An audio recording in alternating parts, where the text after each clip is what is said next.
Hello everyone, कैसे हो आप सब। आई होप आप सब अच्छे होंगे, खुश होंगे। तो ये था जन्माष्टमी का दिन और जन्माष्टमी को मैंने पहले अपने घर का सारा काम किया और फिर नहाने के और सर धुलने के बाद फिर मैंने कान्हा जी को नहलाया। और कान्हा जी को मैं नहला रही थी पंचामृत से। मैंने पंचामृत से कान्हा जी को स्नान कराया था और उसके बाद फिर मैंने साफ़ पानी से स्नान कराया और उसके बाद फिर मैंने राधा रानी को भी पंचामृत से स्नान कराया।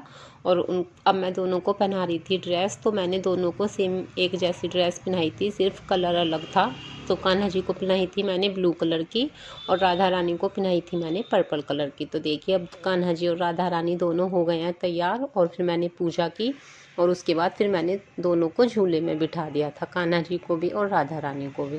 तो देखिए कान्हा जी कितने प्यारे लग रहे हैं और राधा रानी भी बहुत सुंदर लग रही हैं। तो देखिए अब मैंने दोनों को झूले में बिठा दिया था और उसके बाद फिर मैंने डेकोरेशन की, बैलून्स लगाए। और देखिए ये थी फाइनल डेकोरेशन। और एक दिन पहले रात को ही मैंने डेकोरेशन कर दी थी सारी, लेकिन बैलून्स और फूल वगैरह रह गए थे लगाने के लिए, तो वो मैंने जन्माष्टमी के दिन ही लगाए थे सुबह पूजा करने के बाद। और फिर मैंने दोनों को बिठा दिया था झूले में।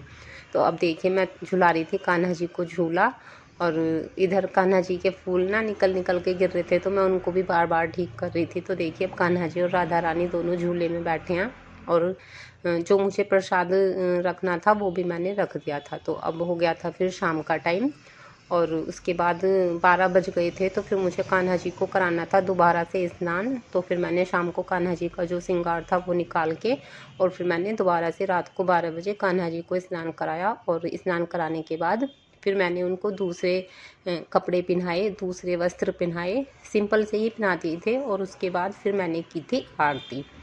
और आरती करने के बाद फिर मैं दे के आई थी ऊपर जल। और मेरा और बेटे का और हस्बैंड का, हम तीनों का व्रत था जन्माष्टमी का। तो उसके बाद देखिए मैं करी थी यहाँ आरती और आरती करने के बाद फिर मैं दे के आई थी जल। और उसके बाद फिर मैंने लगाया था कान्हा जी को पेड़ों का और जो मैंने लौकी की बर्फ़ी बनाई थी उसका भोग। और फिर हमने भी अपना व्रत खोल लिया था। तो चलिए आज के लिए इतना ही।